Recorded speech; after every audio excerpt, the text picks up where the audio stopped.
In this video, I am going to show you how to hide archive chats on WhatsApp. That is quite simple and easy to do, so let's begin.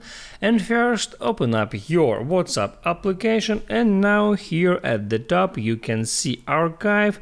I can tap on that and it shows up all my archive chats list.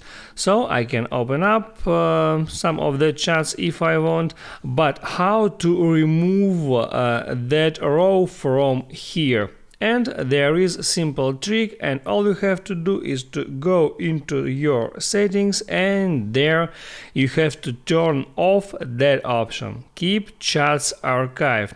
When you disable that option, you can now go to your chats again, and as you see, archive chats has been disappeared from here.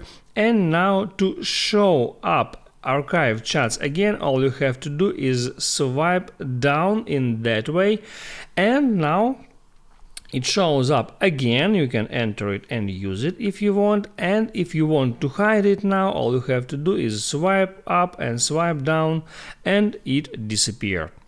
That's how it works. If this video helped you out, don't forget to like and subscribe.